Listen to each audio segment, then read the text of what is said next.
A new report finding that President Biden's allies say his inability to say no to Hunter is causing problems. The New York Times is reporting that people close to the president are saying his loyalty to his son, including, quote, inviting him to state dinners, flying with him aboard Marine One, and standing on the White House balcony with him, have resulted in wholly avoidable political distractions.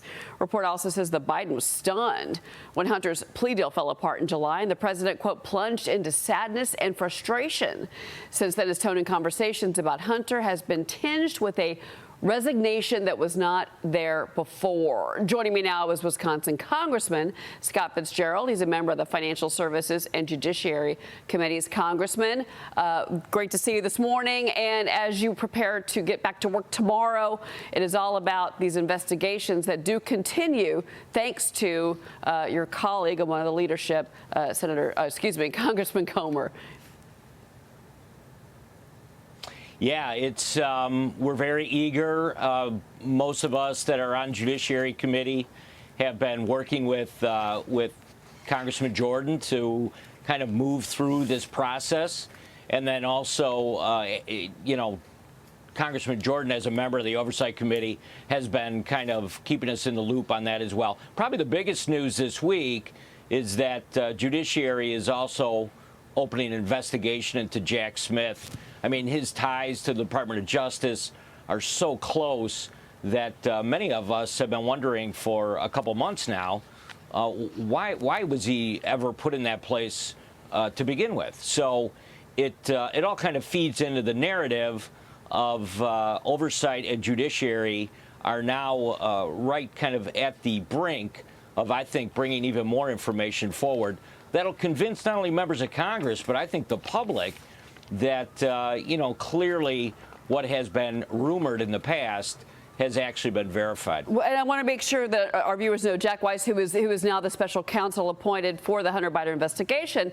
but he was also the one that was leading the negotiations with Hunter's legal team and giving him that sweetheart plea deal that blew up in front of a judge who had the wherewithal to see that it was absolutely ridiculous what she was being presented with, and she in good conscience could not sign off on that plea deal for Hunter Biden. And here we are with he's probably going to be hitting with that gun charge at the end of this month. So let's stay with this, because a recent CNN poll is finding 61% of Americans believe that then Vice President Joe Biden had some involvement in his son Hunter's business dealings in Ukraine and in China, and 38% say, well, he had no involvement. But that same poll told us that 55% of Americans say the president has been inappropriate in this investigation into the taxes.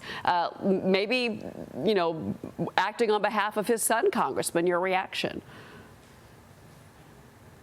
Yeah, I mean, what he was saying directly into the mics during the campaign of 2020, and then since then, every time he's been asked directly by a reporter, and, once again goes back to the idea of, please don't ask me that question, and if you do, I'm simply once again going to stick with my original answer, has absolutely been debunked.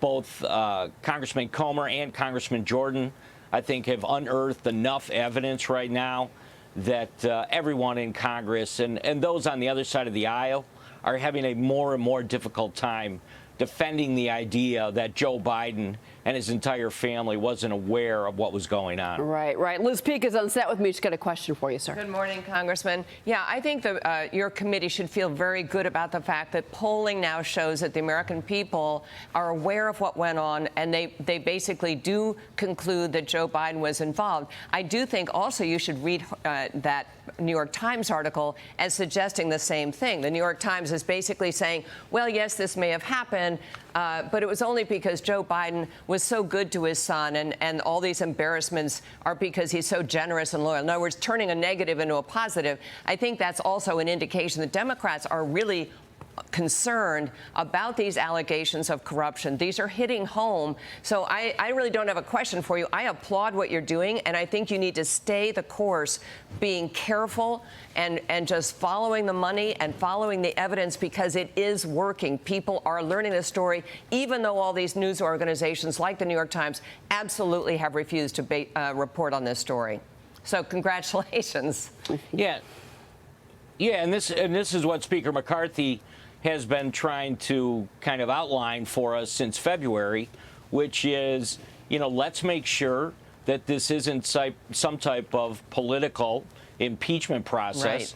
Right. And, that's why I think what you're going to see in September here is certainly, I think, more members of Congress calling for the move towards that.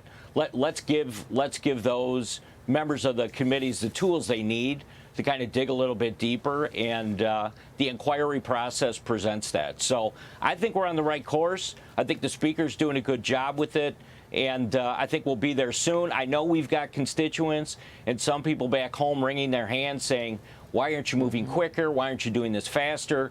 But there's a reason for that, and I think we've made the case that this is the right approach. All right, Congressman, before you go, not a lot of time here, but tomorrow you come back to work. House lawmakers are returning to the Hill.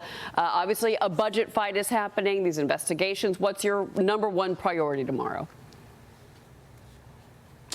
We want to get those 12 appropriations bills through the process, and I think that there are many members of Congress that are saying we want an open process with amendments, and I think we're going to stay the course and see if we can get there by the end of the month. All right.